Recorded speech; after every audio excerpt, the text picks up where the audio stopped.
আজ আমরা খুব গলা ফাটাচ্ছি বাবরি মসজিদ করে, বাবরি মসজিদ ভেঙে মন্দির করে ফেললো, খুব আমাদের কষ্ট হচ্ছে।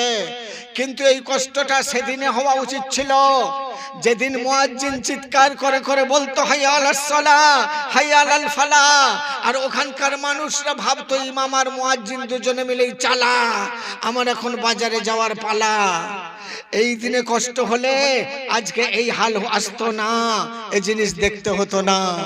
সেজন্য হাত জোড় করে অনুরোধ করব বন্ধু, নামাজের পাবন্দি করো, মসজিদ ভরিয়ে দাও নামাজে। হয়তো আল্লাহ পাক আমাদের উপরে সন্তুষ্ট হয়ে সারা পৃথিবীতে শান্তির বাতাবরণ ছড়িয়ে দেবেন। কারণ মুসলমান হলো জাতির ইমাম। ইমাম কোনো হিন্দু ধর্মে নেই, ইমাম কোনো বৌদ্ধ ধর্মে নেই, ইমাম কোনো জৈন ধর্মে নেই। তাহলে আছে কোথায়? আছে ইসলাম ধর্মে ইমাম, মসজিদে মসজিদে ইমাম। আপনার ইমাম আবু হানিফা, ইমাম মালিক, তাহলে চার ইমাম, ইমাম হাসান, ইমাম হুসাইন, ইমাম। তাই আজ বিশ্বের বহু জায়গায় পাওয়া যাবে ইমাম বাড়া, অর্থাৎ ইমামের বাড়ি থেকে হয়েছে ইমাম বাড়া। আজও মসজিদে মসজিদে দেখুন, ছোট হোক বড় হোক, ইমাম আছে। আজ যদি তিনটে মানুষ একসঙ্গে যে কোনো জায়গায় নামাজে দাঁড়ায় তো তার মধ্যে একজন ইমাম হয়, তাহলে ইমামটা মুসলমানদেরই মধ্যে পাওয়া যায়। তাহলে বন্ধু, সেই জাতির ইমাম হলো মুসলমান। মুসলমান যদি ভুল করে, যেমন ইমাম যদি নামাজে ভুল করে, মুক্তাদির নামাজ হবে না। মুক্তাদি ভুল করলে ইমামের নামাজের কোনো অসুবিধা নেই। সুতরাং মুসলমান যখন জাতির ইমাম, এই মুসলমান যদি ভুল করে, মুসলমানের ওসিলায় সারা কওম কষ্ট পাবে। মুসলমান যদি শুধরে যায় তো আল্লাহর রহমতে আল্লাহর শান্তির বাতাবরণ তৈরি হবে। সুতরাং সকলেই আমরা শান্তিতে থাকতে পারবো। সেজন্য আমরা নামাজে হাজিরি দেবো ইনশাআল্লাহ।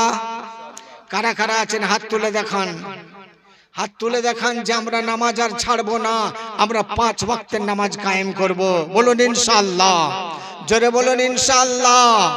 ভাইরে, মরতে যে আমাদের হবেই, সর্বপ্রথম হবে যে নামাজের হিসাব। মরতে তো আমাদের সবাইকে হবে। আমরা তো এখানে মরতেই এসেছি, মরতে এসেছি। কি করতে এসেছি? মরতে এসেছি। তাই হিন্দু শাস্ত্রবিদরা বলে এটা তার মানে মরতে এসেছি, এটা হলো মরার জায়গা।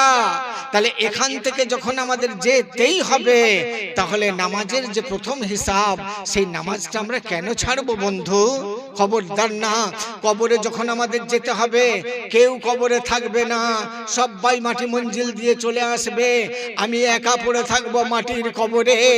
সেই সময় 40 কদম লোকটা চলে যাবে যখন, তখন ওই কবর আওয়াজ দিয়ে সবাইকে চিৎকার করে বলবে, এ গাফেল বান্দা শুনে যা,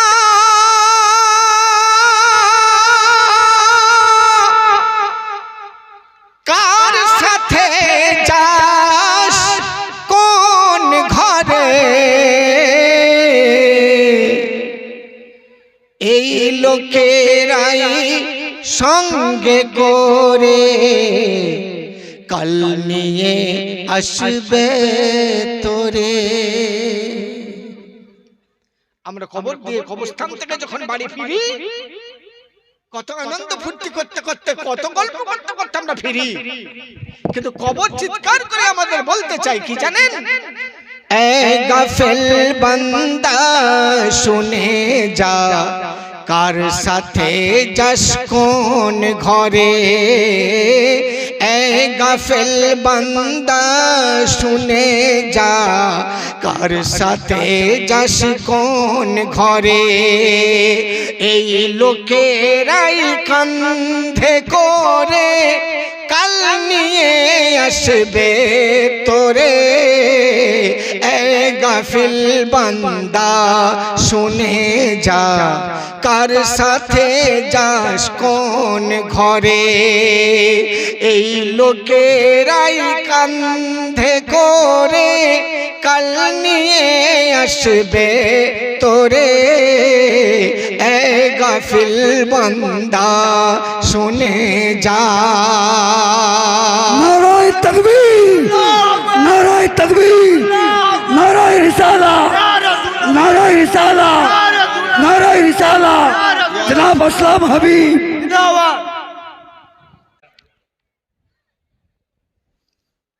ও গো নবী দয়াময়,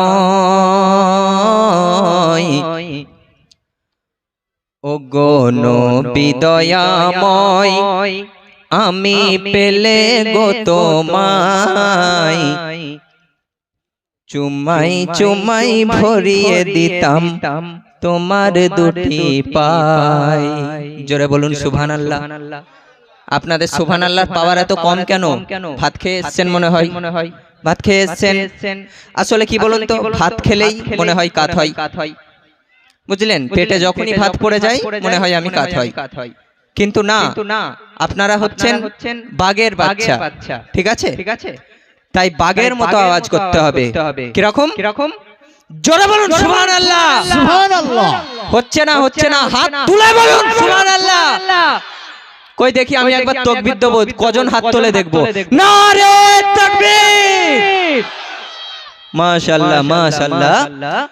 ও গো নবী দয়াময়, আমি পেলে গো তোমায়, নবী দয়াময়, আমি পেলে গো তোমায় চুমাই চুমাই ভরিয়ে দেব তোমার দুটি পায়, চুমাই চুমাই ভরিয়ে দেব তোমার দুটি পায়। ও গো নবী দয়াময়, আমি পেলে গো তোমায়, নবী দয়াময়, আমি পেলে গো তোমায় চুমাই চুমাই ভরিয়ে দেব তোমার দুটি পায়, চুমাই চুমাই ভরিয়ে দেব তোমার দুটি পায়।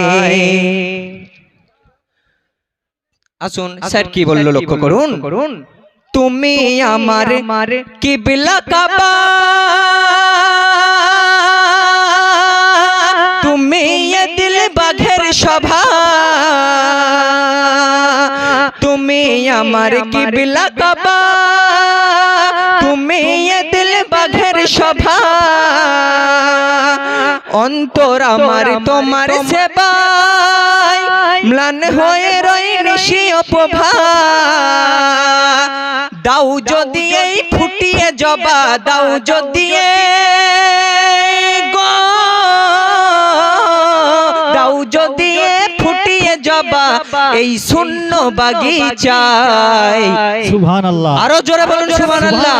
সুবহানাল্লাহ। চুমাই চুমাই ভরিয়ে দেব তোমার দুটি পায়, চুমাই চুমাই ভরিয়ে দেব তোমার দুটি পায়। ও গো নবী দয়াময়, আমি পেলে গো তোমায়, নবী দয়াময়, আমি পেলে গো তোমায় চুমাই চুমাই ভরিয়ে দেব তোমার দুটি পায়, চুমাই চুমাই ভরিয়ে দেব তোমার দুটি পায়। দেখুন দেখুন, আমরা স্বপ্ন সকলেই দেখি, কিন্তু কে কি স্বপ্ন দেখি কেউ কি বলতে পারবো? বলতে পারবো না। কিন্তু নবীর যে আশিক, ইনি কোন স্বপ্ন দেখছেন? আসুন ছন্দের মাধ্যমে লক্ষ্য করুন। স্বপ্ন মধুর ভাসছে চোখে, সিনাই তোমার ছবি এঁকে, জোরে বলুন সুবহানাল্লাহ। সুবহানাল্লাহ। স্বপ্ন মধুর ভাসছে চোখে, সিনাই তোমার ছবি এঁকে, স্বপ্ন আমার দাও না রুখে, এসে আকা আমার বুকে, মখমল হয়ে দাও বিছায়ে, মখমল হয়ে,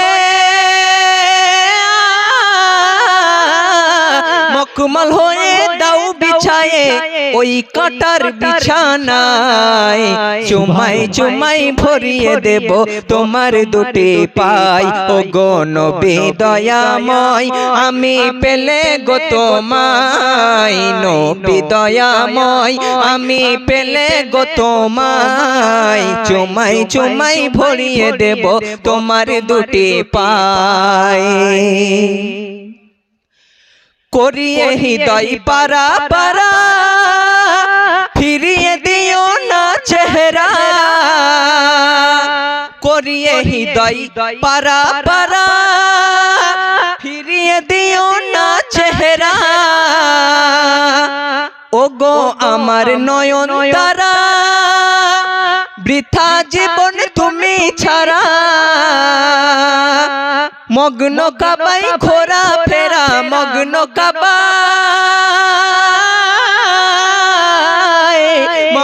কাবাই ঘোরা ফেরা তোমারি আশায় চুমাই চুমাই ভরিয়ে দেব তোমার দুটি পায় ও গণ বিদয়াময় আমি পেলে গো তোমায় চুমাই চুমাই ভরিয়ে দেব তোমার দুটি পায় অঙ্গীকারে শুনে নিয়ে প্রতিজ্ঞা ভেঙে দিয়ে আসবে কখন পায়ে পায়ে ঠোঁটকে রেখেছি রাঙিয়ে জড়িয়ে তুমি ধরবে মোরে জড়িয়ে তুমি গো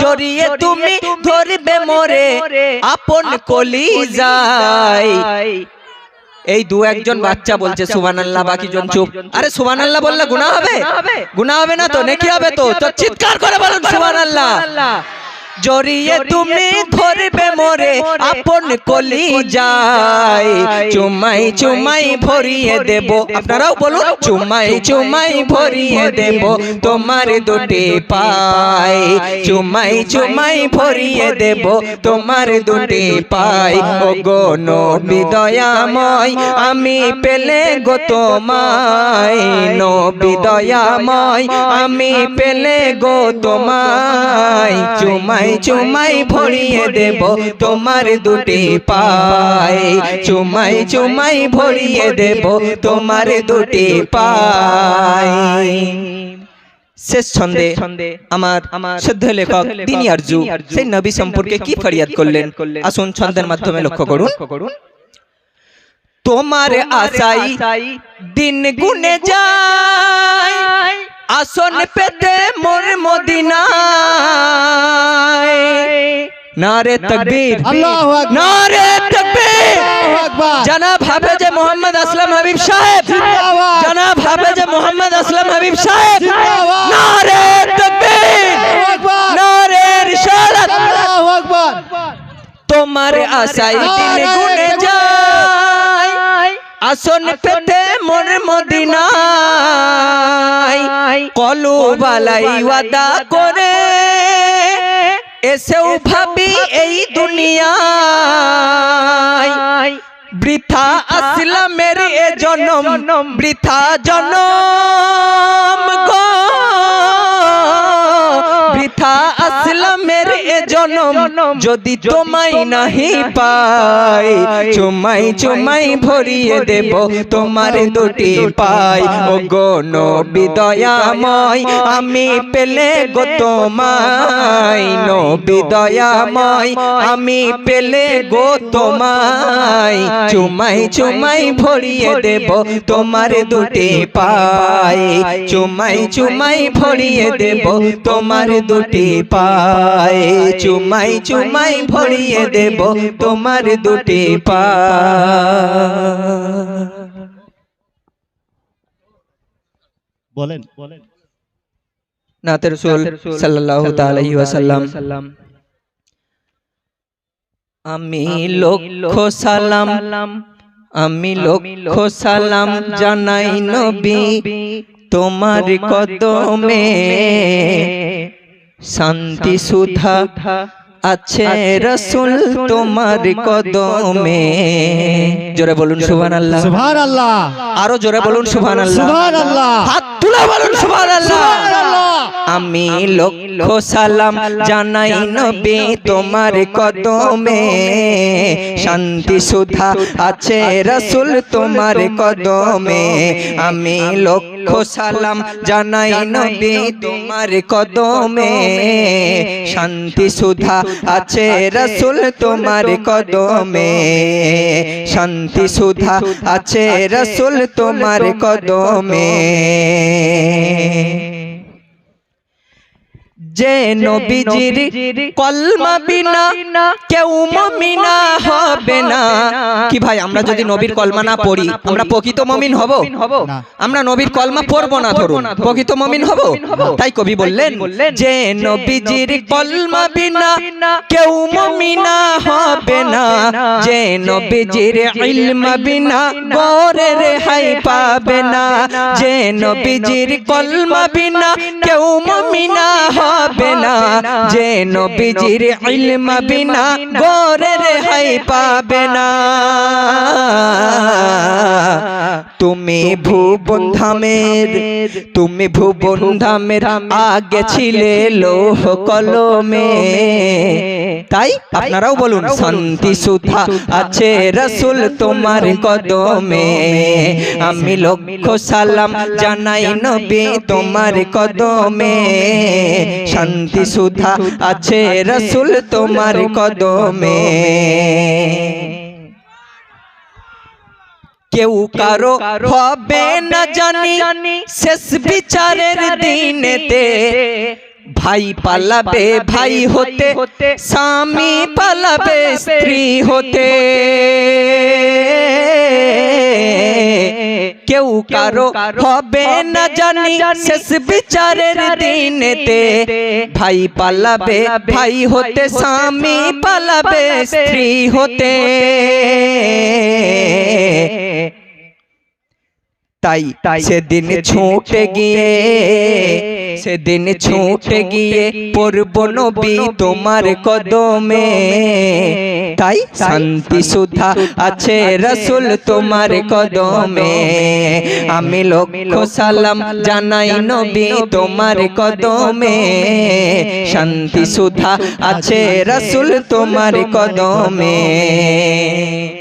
শেষ ছন্দ শুনবেন। পাপে ভরা আমল নামা, পাপে ভরা আমল নামা আসে যদি বাম হাতে, ভয়ে মরি কেমন করি বলবো আমি কার সাথে। পাপে ভরা আমল নামা আসে যদি বাম হাতে, ভয়ে মরি কেমন করি বলবো আমি কার সাথে। সেই বিপদ কালে করুণ হালে দেখো আসলামে, সেই বিপদ কালে করুণ হালে দেখো আসলামে। তাই শান্তি সুধা আছে রসুল তোমার কদমে। আমি লক্ষ সালাম জানাই নবী তোমার কদমে, শান্তি সুধা আছে রসুল তোমার কদমে, শান্তি সুধা আছে রসুল তোমার কদমে, শান্তি সুধা আছে রসুল তোমার কদমে। সুবহান আল্লাহ, সুবহান আল্লাহ।